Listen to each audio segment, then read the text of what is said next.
एक राज्य में एक राजा और एक रानी रहते थे, जिनकी 4 संतानें थी, 2 लड़के और 2 लड़की। एक लड़की का नाम पूर्णिमा और दूसरी लड़की का नाम अमावस्या था। पूर्णिमा घर के कार्यों में निपुण थी और घर का पूरा काम करती थी। भगवान की पूजा अर्चना भी करती।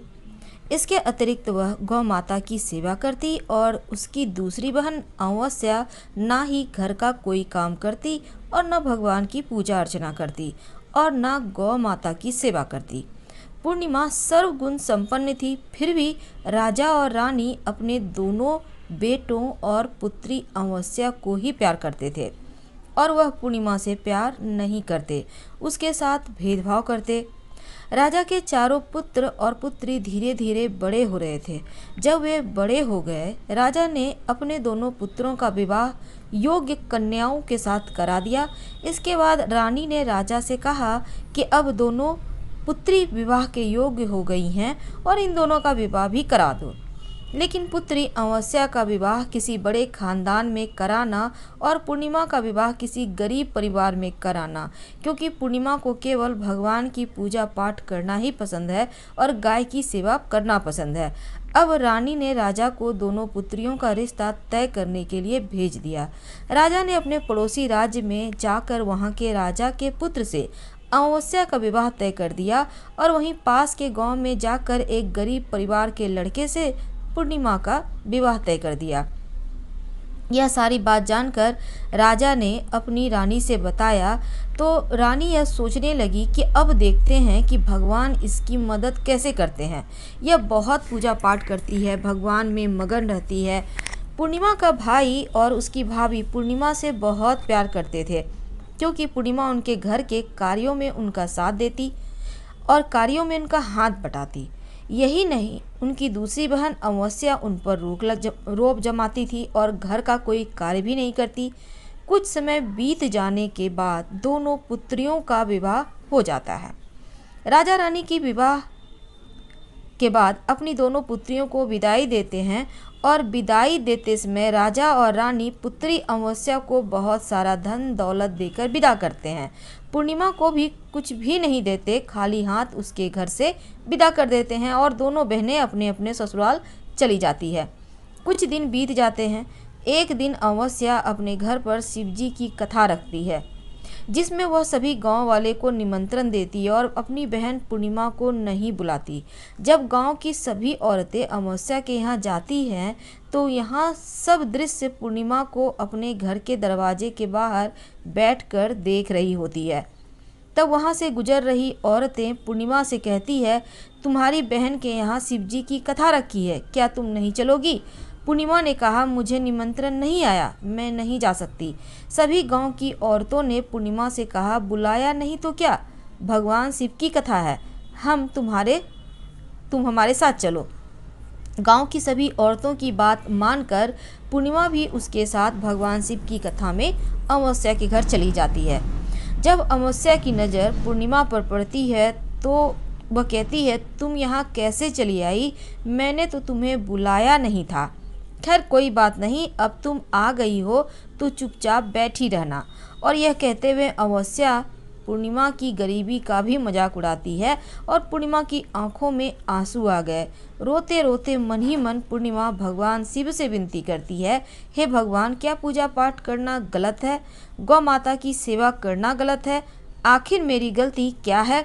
आप मुझ पर अपनी कृपा दृष्टि कब बरसाएंगे? पूर्णिमा बार बार भगवान शिव से यही कहती रहती। इतने में शिव कथा पूरी हो जाती है और अमावस्या भगवान का प्रसाद बांटने लगती है। वह सभी को प्रसाद देती है, लेकिन पूर्णिमा को वहाँ प्रसाद नहीं देती। पूर्णिमा बिना प्रसाद के ही अपने घर लौट आती है। रास्ते में वह सोचते हुए चलती है, यदि बच्चे उससे कथा का प्रसाद मांगेंगे तो वह क्या जवाब देगी। उसने सोचा था कि वह अपने मायके, अपने भाई और भौजाई के यहाँ जाएगी और वहाँ जाते हुए वहाँ बच्चों के लिए कुछ लेकर जाएगी। ऐसा सोचते हुए वह अपने घर वापस आई और घर वापस लौटकर आने के बाद वह अपने पति और बच्चों से कहती है कि वह अपने मायके जा रही है। पति ने कहा ठीक है और कुछ समय के बाद पूर्णिमा अपने मायके के लिए रवाना हो गई। चलते चलते रास्ते में एक चबूतरा आया जिस पर तुलसी का पौधा लगा था। उस चबूतरा पर बूढ़ी अम्मा बैठी थी और वह कोई नहीं, साक्षात तुलसी माँ थी। उस बूढ़ी माता ने पूर्णिमा से कहा, बिटिया तुम कौन हो और कहाँ जा रही हो? पूर्णिमा अपना परिचय देती है। परिचय देने के बाद बूढ़ी औरत ने पूर्णिमा से कहा कि तुम यहाँ तुलसी का पौधा सूख रहा है, इसमें थोड़ा पानी डाल दो और इस चबूतरे की साफ सफाई कर दो, जिससे मुझे थोड़ी ठंडक मिलेगी। पूर्णिमा ने कहा, ठीक है माँ, मैं तुलसी में पानी डाल देती हूँ और यहाँ की साफ सफाई भी कर देती हूँ। पूर्णिमा ने साफ सफाई करने के बाद बूढ़ी अम्मा को भी नहला दिया। बूढ़ी अम्मा की भी सेवा की, उसके पैर दबाए। बूढ़ी अम्मा से कहा कि माँ जी और बताइए, मैं आपकी क्या सेवा करूँ? और कोई काम है तो बता दीजिए, मैं कर दूंगी। अम्मा ने कहा, कुछ नहीं, अब तुम जाओ, वापस आते समय मुझसे मिलते जाना। पूर्णिमा ने बूढ़ी अम्मा से कहा, ठीक है माँ जी, मैं जाती हूँ, वापस आते वक्त आपसे मिलते हुए जाऊंगी। कुछ समय आगे चलने के बाद एक शिव जी का मंदिर आया। वहाँ पर उसे एक बूढ़े बाबा मिले जो मंदिर के बाहर बैठे थे। वह और कोई नहीं, साक्षात शिव जी थे। उन्होंने पूर्णिमा से कहा कि तुम कहाँ जा रही हो बेटी, तुम कौन हो? तब पूर्णिमा ने अपना परिचय दिया। फिर उस बूढ़े बाबा ने पूर्णिमा से कहा, इस चबूतरे की और इस मंदिर की सफाई कर दो। तब पूर्णिमा ने मंदिर की चबूतरे की सफाई कर दी और वहाँ पर पूजा अर्चना भी की।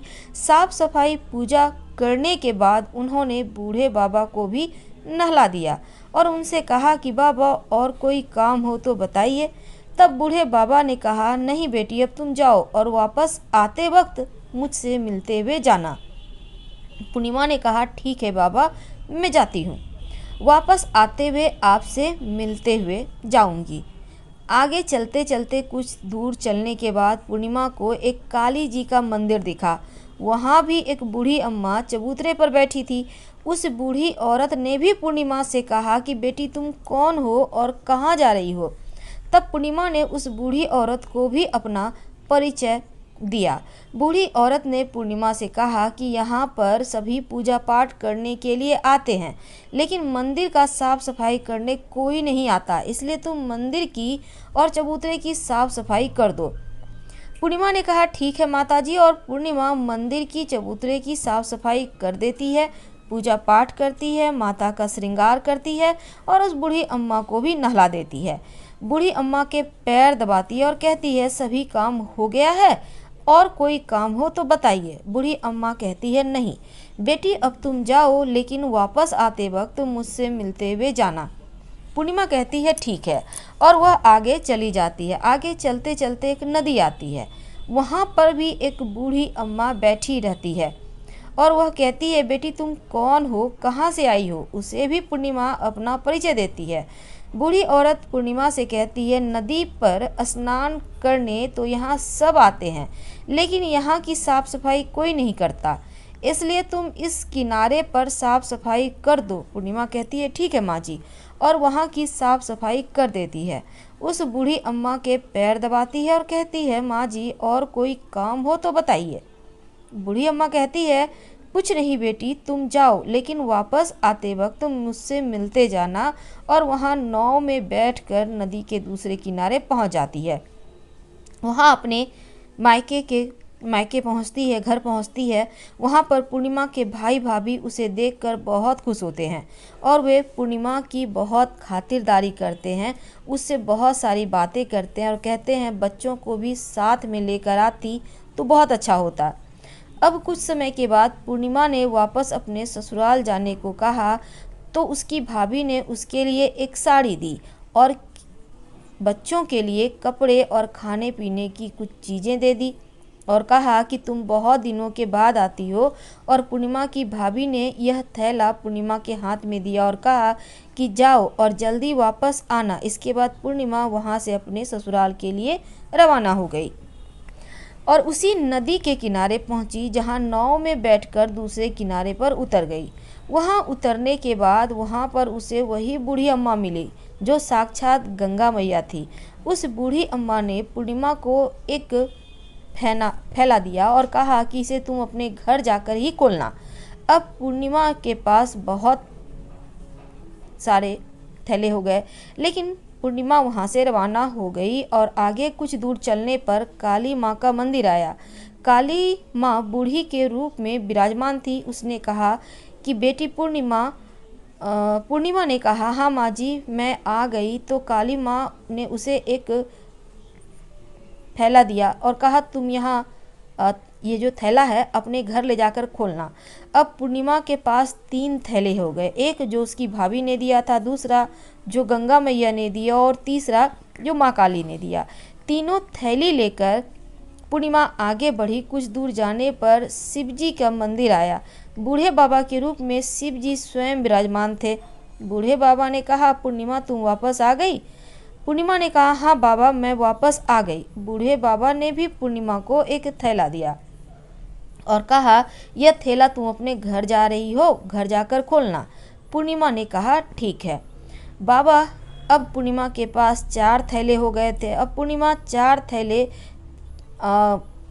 एक पहले अब कैसे ले जाती? उसने एक पुरानी साड़ी निकाली और उन सभी थैलों का एक गट्ठा बना लिया और सर पर रखकर वहाँ से रवाना हो गई।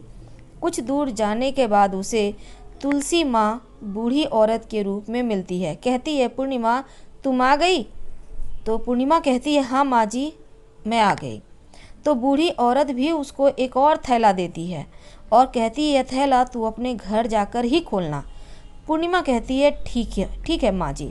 और पूर्णिमा के पास अब 5 थैले हो गए थे। पूर्णिमा वहाँ से रवाना हुई, वापस अपने घर पहुँच गई। पूर्णिमा ने बच्चे को देखा। सबसे पहले मायके के थैले को खोला अपने गट्ठर को रखकर और देखने लगी। उसमें बच्चों के लिए अच्छे अच्छे कपड़े, खाने पीने की चीज़ें थी और कुछ गहने भी थे। पूर्णिमा ने कपड़े अपने बच्चों को दे दिए और खाने पानी की चीज़ों को बच्चों को दी और बच्चे ये सब देखकर बहुत खुश थे। अब पूर्णिमा ने दूसरा थैला खोला जो उसे गंगा मैया ने दिया था। उसमें ढेर सारे हीरे जवाहरात, सोना, चांदी थे। अब पूर्णिमा ने तीसरा थैला खोला जो काली माँ ने दिया था। उसमें बहुत सारा सोना और श्रृंगार का सामान भरा था। और पूर्णिमा ने चौथा थैला खोला जो भगवान शिव ने दिया था। उसमें बहुत सारा धन संपत्ति भरा था, बहुत सारी खुशियों से भरी हुई। इसके बाद अब पूर्णिमा ने 5वां थैला खोला जो माँ तुलसी ने दिया था। उसमें चावल, दाल और 7 प्रकार की खाने की चीज़ों से भरा था। अब पूर्णिमा के घर में किसी भी चीज़ की कमी नहीं थी। उसका घर धन धान्य से भरा हुआ था, परिपूर्ण था। अब पूर्णिमा और उसका परिवार सुख में जीवन व्यतीत करने लगा। एक दिन पूर्णिमा के मन में विचार आया कि क्यों न शिव जी की कथा कराई जाए और शिव जी की कथा में एक कार्यक्रम रखा। पूर्णिमा ने गांव के सभी लोगों को निमंत्रण दिया और घर घर जाकर सभी लोगों को बुलाया। पूर्णिमा अपनी बहन अमावस्या के घर भी गई और अमावस्या को भी शिव जी की कथा के लिए अपने घर बुलाया। जब अमावस्या पूर्णिमा के घर शिव जी की कथा में आई तो उसने देखा पूर्णिमा के घर में किसी भी चीज़ की कोई कमी नहीं है। इतना सारा धन दौलत देखकर अमावस्या आश्चर्यचकित रह गई। उसने पूर्णिमा से कहा, तुम्हारे घर में इतनी धन और दौलत कहाँ से आई? पूर्णिमा ने कहा, देखो बहन, तुमने शिव जी की कथा में मुझे नहीं बुलाया था, फिर भी मैं चली गई। तुमने मुझे प्रसाद तक नहीं दिया और मेरी गरीबी का भी मजाक उड़ाया। इसके बाद मैं अपने घर आई और घर आते हुए मन ही मन सोच रही थी कि अपने मायके जाऊंगी और मैं अपने मायके चली गई। जो कुछ घटना इस बीच हुई सभी घटना अपनी बहन अमावस्या को बतला दी। तो अमावस्या कहती है कि तुम भी मुझे प्रसाद मत दो और मुझे डांट लो। लेकिन पूर्णिमा ने कहा, यह तो भगवान का प्रसाद है, मैं तो सबको दूंगी, तुम्हें भी दूंगी। फिर भी अमावस्या ने प्रसाद नहीं लिया और सीधे अपने घर चली आई। घर जाकर अपने बच्चों से कहा, वहाँ अपने मायके जाने के लिए तैयार हो गई और मायके के लिए निकल गई। उसे भी रास्ते में चलते चलते तुलसी माँ मिली जो चबूतरे पर बूढ़ी माँ के रूप में बैठी थी। बूढ़ी माँ ने अमावस्या से कहा कि बेटी तुम कौन हो और कहाँ जा रही हो? अमावस्या ने अपना परिचय दिया। बूढ़ी माँ ने कहा, बेटी यह तुलसी का पौधा सूख रहा है, इसमें थोड़ा पानी दे दो, इस चबूतरे की सफाई कर दो। इस पर अमावस्या ने कहा, बुढ़िया तुझे दिखाई नहीं दे रहा, मैं इतनी महंगी साड़ी पहन रखी है, गंदी हो जाएगी। और ऐसा कहकर वहाँ से आगे चली गई। आगे जाने पर उसे भगवान शिव मिले, जिसे भी उसने ऐसा ही कहा। उसके बाद आगे जाने पर माँ काली मिली, उनसे भी उसने वही सारी बातें दोहरा दी। आगे गई तो गंगा मैया मिली और उसने यही सब कहा। आगे चली गई। इसके बाद अमावस्या जब नाव में बैठने लगी, उसे नाव में फूलों की जगह कांटे भरे थे जो उसके पैरों में चुभ रहे थे। किनारे पर उतरकर वहाँ अपने मायके गई। वहाँ उसे अपनी भाभियों, उसकी जो भाभियाँ थीं और भाइयों ने देखा तो मन ही मन कहने लगे, काम की न काज की, 2.5 मन अनाज की। अब आ ही गई है तो ठीक है। पूर्णिमा तो हमारे कामों में हाथ बटाती थी, यह कोई काम करेगी ही नहीं। अब उन्होंने खाना बनाया, खा पीकर सभी सो गए। अमावस्या जब सुबह उठी तो अपनी भाभियों से कहा, मैं अपने ससुराल जा रही हूँ। उन्होंने कहा, ठीक है जाओ।